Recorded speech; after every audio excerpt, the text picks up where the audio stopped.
Ladies and gentlemen, the story you are about to see is true. No names have been changed to protect anybody.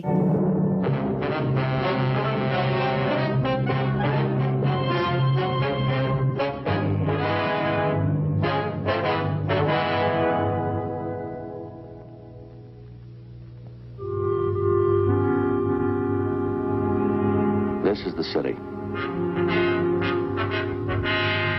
Bisbee, Arizona. I live here. I'm a videographer.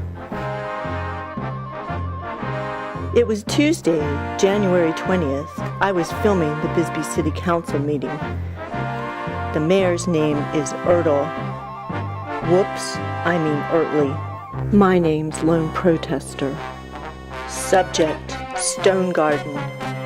Federal funds for Bisbee police working overtime on border security.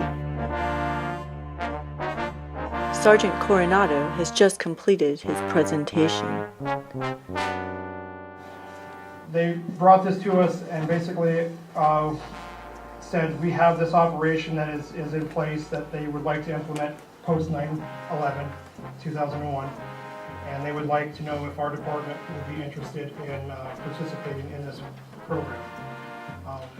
Operation Stonegarden provides funding to designated localities to enhance cooperation and coordination between law enforcement agencies and joint missions to secure the nation's land borders. Certain citizens are expressing their opinions. Excuse me, Mayor, I have something to ask about that. Yes. Because in your agenda item for the next meeting, you're going to be asking to ratify the Stonegarden. Right. And I think that what we're saying in here is going to directly influence how the council will be voting, hearing from the public. So I think these questions need to be answered adequately before there's a ratification. Can I interrupt just for a moment? Sure. There will be an opportunity for the public to speak during those ratification items. There's two of them. But if we don't have the information, you're asking us to speak from a position of ignorance about making a decision that has some financial bearing on ourselves as taxpayers.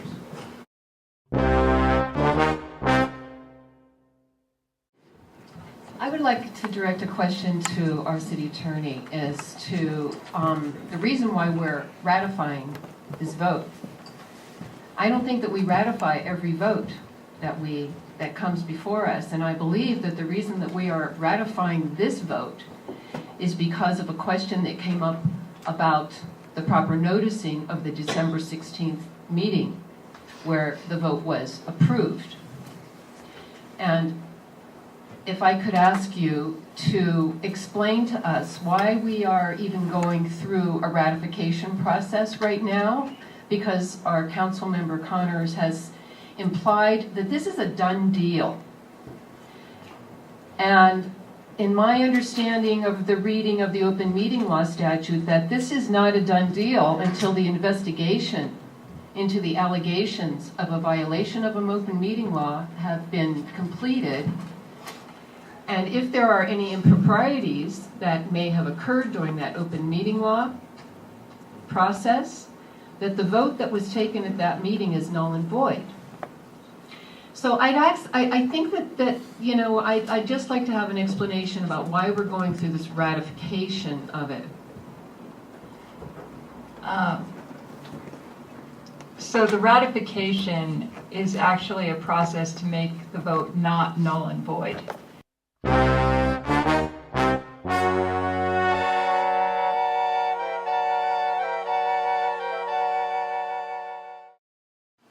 So are we saying that the city pays 64.70% and then Operation Stonegarden gives that money back to the city? Correct. For every dollar that is spent in salary, we are currently paying, whether it's overtime, Stonegarden, or any other kind of salary expense for our police officers, we pay an additional 64.70 cents. So another 65 cents for every dollar we spend in salaries. So that's the, and Stonegarden is reimbursing us exactly what we paid. To the city's general fund? Yeah, to the city general fund. That's all tracked. And that's just for the overtime to do. It's any Stonegarden. salary dollar. The retirement rate doesn't change based on what the responsibilities are. It's dollar, we pay 64.7 cents for every dollar spent in police officer salaries. And every year that changes. Stonegarden reimburses for the overtime that's used for Stonegarden, not the whole police salary. Correct, correct. Just wanted to Any make cost that that's associated to everybody. that overtime is reimbursed at 100%. Okay, good. But pensions are paid for 30 years or 20 years, so is it every year that that's accumulated, that we know that those costs are being covered by Stonegarden for every year of that retirement? Right, that's just really a whole different topic. Oh, that's What a our different percentage topic. of our budget is to fund our police officers and our firefighters too. It's something that we talk about every year. It's a lot different than the dollar amount that we're talking about here and how grant dollars impacts pensions at the end of an officer's career. So the 60% is just how we're paying the police and the fire. Well, the 64.7 is the money spent on every dollar that we pay in salary, just for the retirement. And the fire department has a different rate. That's calculated every year. We're going to be going into that budget. We're going to be starting to work on the budget the first week in February. Department heads will receive all their paperwork and we'll have better figures then. But it's really apples and oranges compared to what we're talking about tonight here.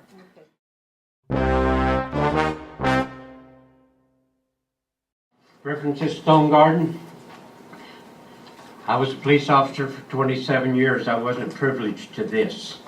I did RICO seizures and forfeitures and scrounged for a helmet like that.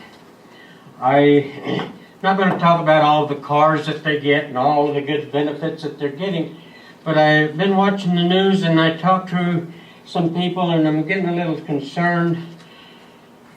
If we don't accept this, you're going to be short on some money anyway.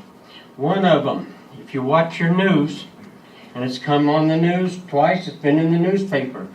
The governor of the state of Arizona plans on doing some cuts on your state revenue funds. So my little recommendation, it's federal money, yes. If we don't take it, it doesn't go in the reserve. It goes to Douglas. It goes to Sierra Vista. It goes to Phoenix. It goes to Benson, Tombstone, Wilcox. If you've got a chance to take it, let's take it. Let's don't let it go, because if you turn it down, you won't have it again. It'll be gone.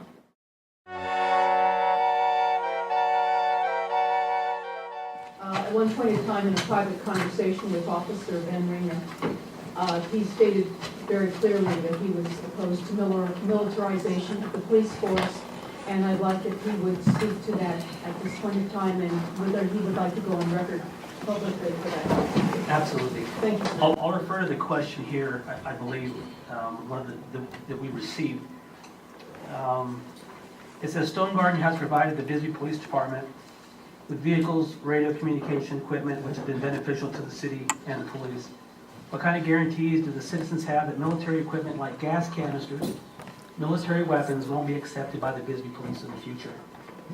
For one, I don't think we need those types of items that are listed here as well as others.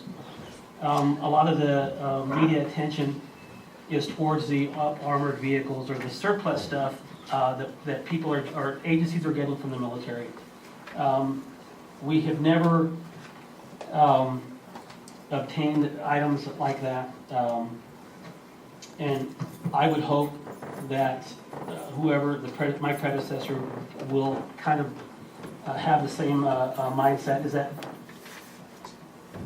this type of equipment here is essential to the officer's safety in order for them to perform their duties within the city. The helmet and vest is from a police supply company. That just gives the officer an added layer of safety for them in the event something does occur. These officers don't wear these as a normal routine for them, so these are the things that they use in case of an emergency.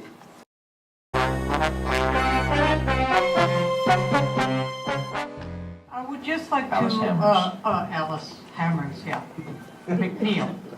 In the middle of the desert, where there's no police, our sheriff takes a half an hour, the border is 12 miles away, we've had crossers, we're safe, we're 2 women, we have 2 dogs that, one is sick, I'm sorry to say. But I don't feel threatened, I don't. I don't have police immediately. We have yes, we have a gun. We have a gun for rattlesnakes, and that is a danger. But and the police are often very helpful. I know with rattlesnakes, but it doesn't take a flak jacket and a helmet. I would really like to see us cooperate fully and really have us all understand fully. Not only the pensions and everything, but what actually Stonegarden has accomplished for us. I don't think that was ever discussed that I recall. And then I am appalled at the amount of money Homeland Security has. Those are my tax dollars. I would like them see them go to schools, to the infrastructure of this city. I mean, the amount of money is, you have to wipe your forehead. I know because my dad worked as a military subcontractor. I know what kind of money they have because I saw him make money he never should have made. So, you know, and I'm grateful. I understand why you want the money, because I did too. I took it, you know, but and so did my dad. Safety is different things. I feel safer when a police is not wearing 400 pounds of gear. I feel safer when, and I want the police in my community. And yes, Chief Reyna, I found our conversation incredibly intelligent. It was pretty amazing. Like I said, I've been in the desert 10 years. I'm safe. 2 women. Never had a problem. Crossers, no problem. Tamales. Feed people tamales. They're happy. They're okay. They're safe. Marijuana, we have all smoked it. God, you know, let's take a rest.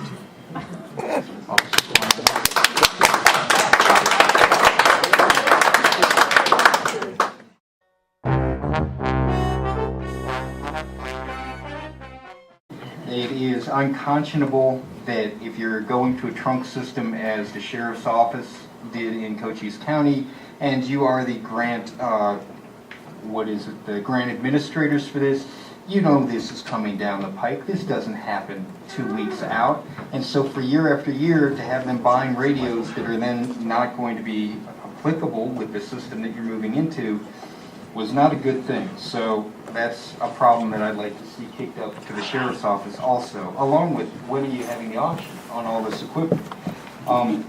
Secondly, I really urge you to table this. I don't think the questions that the public needs on this are going to be answered tonight, clearly not in a call to the public format. I've got some pension questions that I'd like to be answered. Is the amount we get back from Stonegarden going to continue for all of the years that the person is retired? So if they've got 30 years that they're drawing as a retiree, are we as a city getting that money every year to pay the 64.7 or 64.7%? And if not, who pays for it? I'm still totally at sea about what we're actually on the hook for as far as pensions. Secondly, the vehicle expenses. I'm assuming when a third officer is out on Stonegarden, they're driving a Bisbee police vehicle? Okay, who pays all the attendant expenses with that? Who's paying the insurance? And is it prorated where we're getting that back from Stonegarden for the 8% of the time that it was on the road for that? Who's paying for the tire wear? Who's paying for the percentage of the oil change? Are we tracking all this stuff? That's all stuff that's coming out of the city Bisbee pocket unless it's getting reimbursed by Stonegarden, and if not, why not, since we're using our equipment on it. It's wonderful to see us getting this new equipment. Some of it, I have to be honest with you, I don't necessarily agree with getting. As far as the slow creep of militarization, I see somebody in a ballistic helmet and tactical armor And again, if I'm in a t-shirt, I agree with an earlier comment, who's going to get caught, who's going to get shot, and there's a whole mindset that comes with putting on body armor. And if you don't believe this, watch what happens in the Iron Man movies. And to walk down the street with something like that on changes your mindset and your interaction, and you're a lot less predisposed, perhaps, unless you've been properly trained, to interact in a very diplomatic fashion, as opposed to, you know, I can come down with force because I've got the better equipment. So that's a problem that I see coming from wearing this stuff, not necessarily the person underneath, but what happens when you put it on. In the same way that a judge changes their demeanor when they put on their robes and sit on the bench, or a Girl Scout changes her behavior when she puts on her uniform, or a Boy Scout. Clothes do things to you in that way.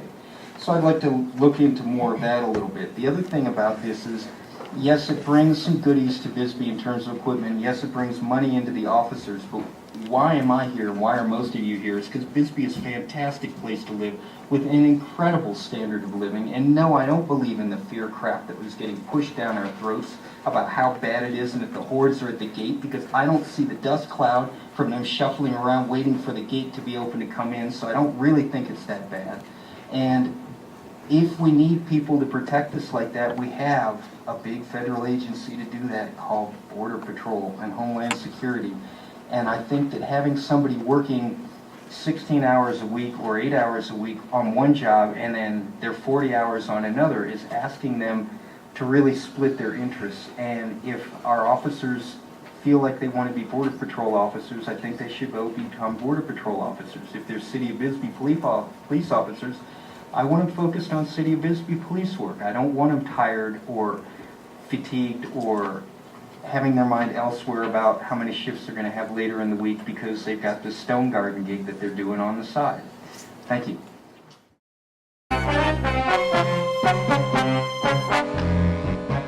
You're talking about the protection and safety of a community or a nation. I've read that the heroin-related deaths in America over the last 3 years have almost doubled. It's a dramatic increase. And so this affects people in all various economic strata, in various the social stratas.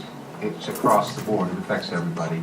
And that's the part of the protection and safety of the community, is those that are dying, and if we could somehow prevent that. Would you want to expound on that just a little bit?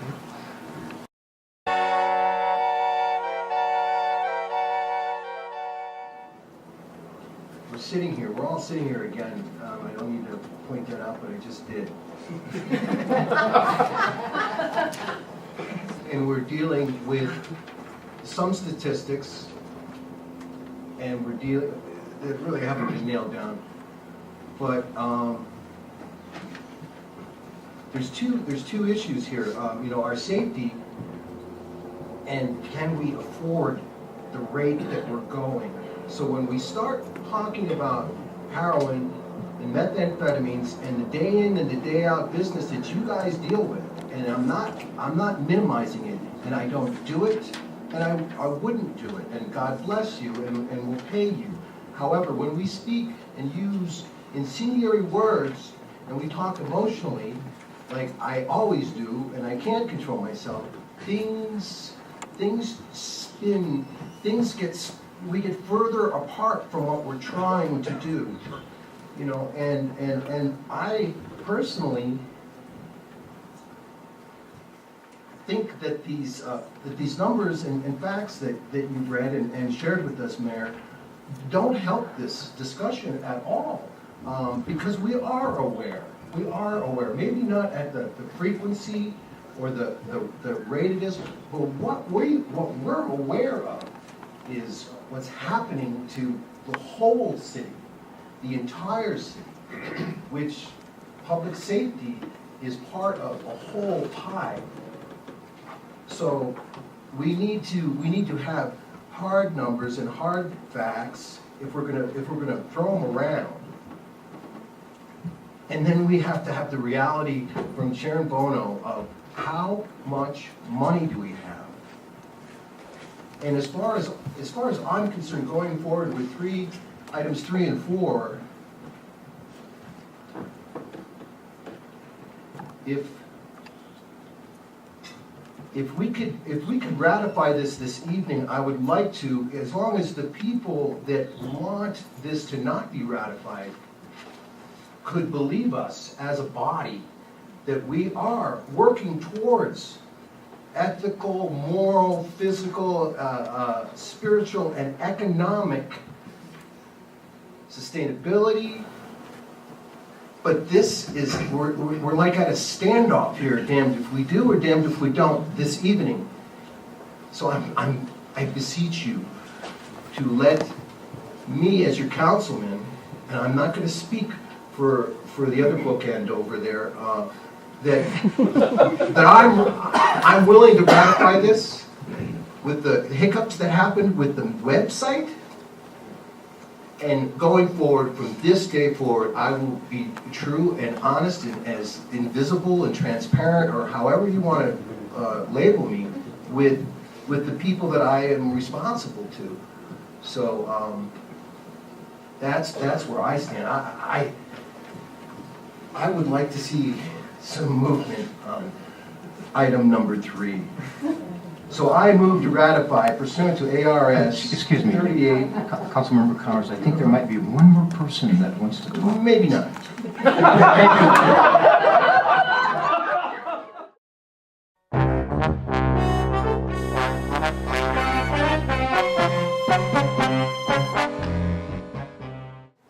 If you don't ratify this stuff, you could see our community just go to hell in a handbasket. I've seen what it does to people. I've seen what it does to families. You throw that rock in a pond and the ripples are going to go out all over the place. We need this money. We need this money to help keep us safe here. We haven't even mentioned terrorists. I don't even know why in the hell nobody mentioned that. That's a potential too. And if you think you're kidding yourself, you don't think that's a potential reality. A lot of us are old hippies, we went through the drug thing and all that crap. Well, this is a whole new ballgame. I'm scared of who comes across that border. I'm damn scared. Because all it takes is 1 or 2 terrorists to come over here and start getting their equipment together and coming into town and doing some mass killing. You don't think it could happen here? You're full of it. You have no idea. And you have no idea what's in store. You think those people in Paris went to work that day to think, gee, we're going to have a meeting, we're going to go into that meeting, and the next thing you know, they're out in body bags. Quite frankly, I don't want to see that happen here. I love Bisbee. I think this is one of the, something brought me here. I have no idea, but I ended up here. And some people say it's a calling. I tell people I'm waiting for the mothership to land, especially the veterans, or not the veterans, the visitors. They ask me, what brought you to Bisbee? I said, well, I'm waiting for the mothership. I thought that big orange bus was the mothership. I'm not against Stonegarden. I think there is a lot of value to the program. And I don't think it's a militarization of the police, which was cited in one of the questions. However, I am very concerned, I'm still concerned about the fact that when this discussion should have taken place on December 16th, when it was on the agenda. It didn't because there was a glitch in the website. And people were not aware that the 2 items were going to be talked about that evening. It wasn't an emergency, as Sergeant Coronado has said, excuse me, yes, Sergeant. And that concerns me. It concerns me in terms of transparency, because I think we have to earn the trust of the public back. And because of that, I will not be voting to ratify it.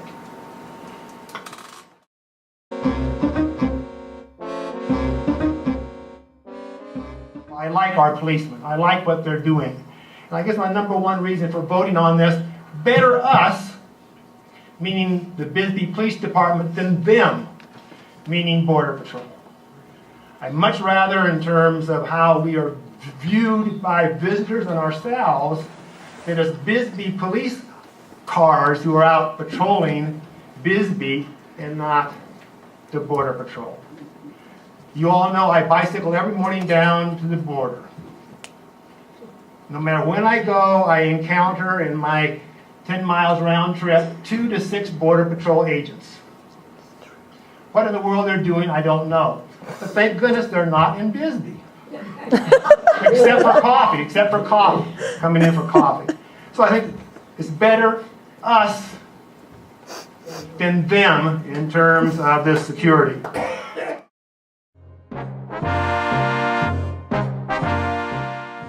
Thank you. No further comments. We have a motion and a second. Ms. Coronado, would you need a roll call vote on this? Councilmember Connors? Aye. Councilmember Nelson? Nay. Councilmember Dowdy? Aye. Mayor Pro Tem Klein? Aye. Councilmember Dett? Aye. Councilmember Sullivan? Aye. Mayor? Aye. Motion passes 6-1.